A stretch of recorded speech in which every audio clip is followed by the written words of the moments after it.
Hello everyone and welcome back. So in this video, let's just explore this management console.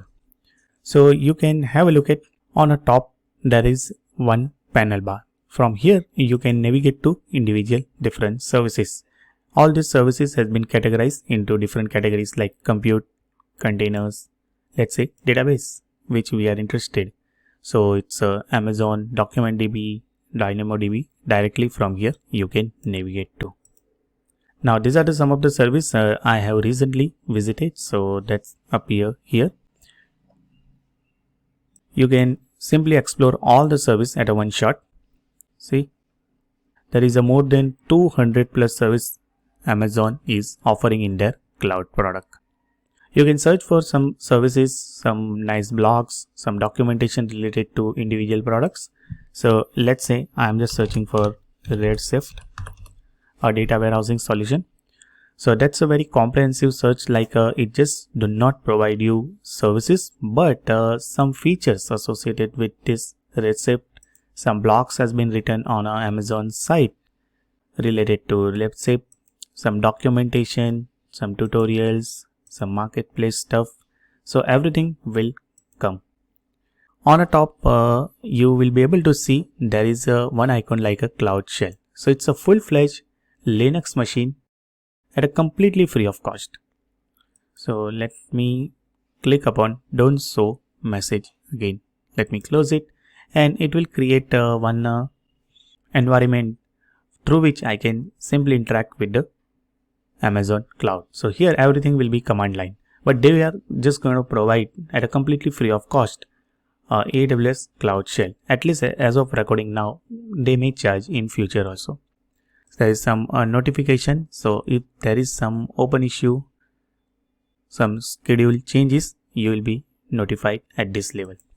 Alright, so we are inside the AWS CloudShell. Let me make fonts little bigger. So any action? No. From the setting, yeah.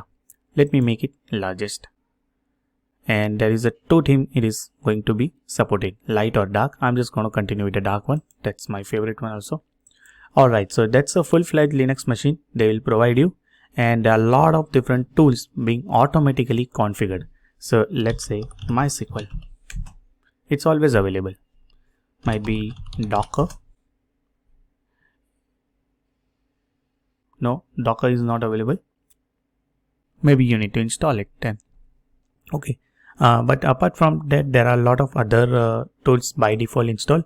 There is one AWS command line tool that is also being installed, so through which tool you can interact with the different services available inside the AWS. That is about the AWS CloudShell. Now here the important thing is the region selection. So there are various regions are available where Amazon data center resides. Now for me, the nearest one will be Asia Pacific, Mumbai. So I'm just going to continue with the Asia Pacific Mumbai AP South 1. So whatever services we are going to create, that will be provision inside this particular region. You can definitely select individual other one depending on your nearest region. Okay, and the last one will be your some account detail. So this is the account ID being created. If you go inside the account, there is some billing related stuff you will be able to see from here. Some organization stuff, service quotas, billing dashboard, and security credential. So related to security credential, it will redirect you to another AWS service like a IAM management console. So you don't need to worry about every single thing like a service quotas, that for each service what is the maximum limit to which we can use it.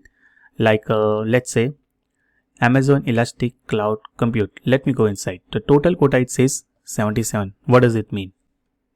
Let me show you with one very simple one. Might be, let's say, yeah, so these are all zeros for me. See, yeah, but VPN connection per region. So applied quota is 50. So maximum 50 connection I can make it per region. Alright everyone, so that is the complete exploration of this AWS Management Console, that is just to give you idea about how to navigate to individual services, so you can take it forward.